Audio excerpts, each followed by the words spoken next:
Coucou les filles, aujourd'hui c'est mon premier story time et je voulais vous partager mon histoire.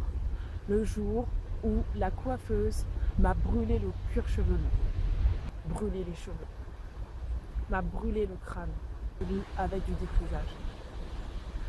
Ok, let's go.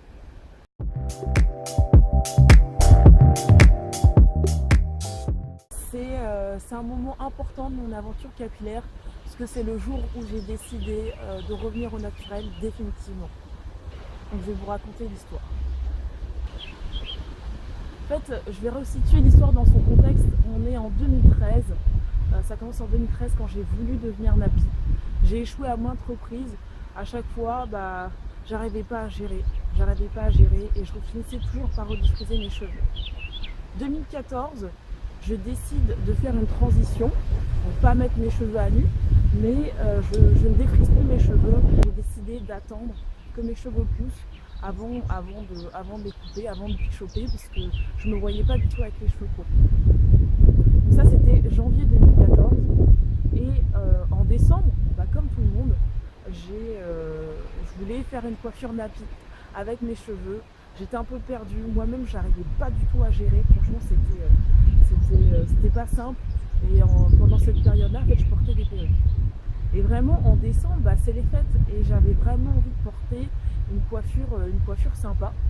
Alors j'ai demandé à ma soeur les conseils et elle m'a dit, elle se défrise les cheveux, elle m'a dit mais tiens, il y a un salon où je vais, c'est une africaine qui le tient, elle me coiffe, elle saura sûrement t'aider et puis vas-y. Donc j'y vais en me disant elle va pouvoir m'aider à faire une coiffure avec mes cheveux naturels.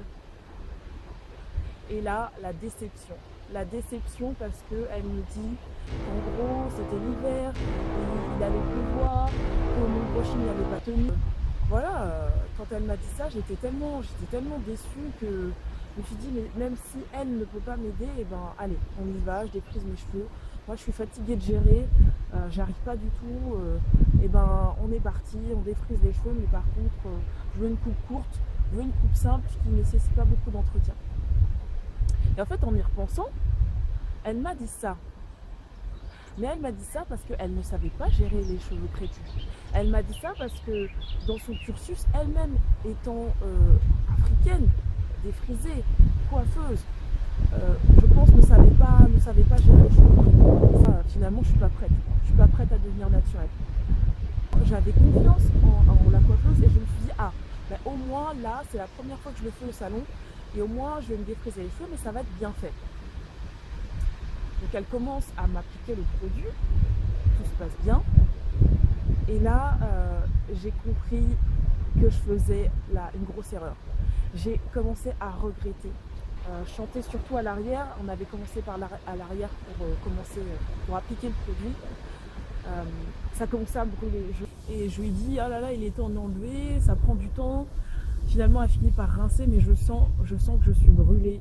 Je suis brûlée à l'arrière de la tête. Et là, j'ai commencé vraiment à regretter, à me dire, mais ça fait déjà 2 ans que tu repousses. Je sentais. Et au moment où ça m'a brûlée, je me dis, mais pourquoi tu fais ça? Et là, j'ai regretté dans la minute, dans la seconde. Et à ce moment-là, j'ai décidé que c'était vraiment la dernière fois que j'allais me défriser les cheveux. J'ai fait une petite coupe courte qui était assez sympa. Je vous montre la photo. Et puis voilà, j'étais bien, mais au final, ça a été une très bonne expérience. Puisque c'est là vraiment où j'ai testé ma motivation. Et c'est là en fait où je vous disais dans ma vidéo, attention aux croyances limitantes, c'est que l'environnement va faire en sorte que les gens qui se voient pas tout simplement avec les cheveux crépus vont commencer à vous mettre des doutes. Ah, mais ça a commencé par ma mère qui me disait mais t'es pas coiffée, ou des tantines qui me voyaient avec les cheveux crépus qui me disaient que j'étais pas coiffée. Et au final c'est ça vraiment, cette épreuve là qui m'a permis de changer. Et là j'étais certaine, j'étais déterminée et plus personne à partir de ce moment-là a remis en cause mon choix. Et je savais que ça allait être difficile, je savais qu'il allait falloir que j'apprenne à manipuler mes cheveux, mais la décision était prise. Le bilan de cette histoire, c'est qu'il n'y a pas d'échec et que grâce à cette femme, qui ne savait pas manipuler les cheveux et qui m'a influencée pour que je défrise mes cheveux, c'est grâce à elle au final.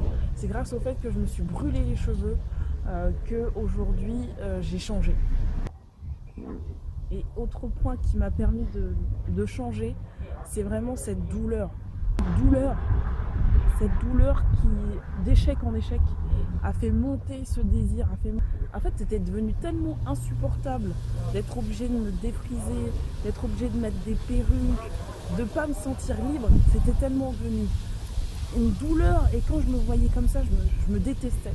Je me détestais. Et c'est ça vraiment, cette énergie-là qui m'a permis d'aller jusqu'au bout et d'être déterminée dans ce que je voulais et de me libérer et d'assumer mes cheveux gris.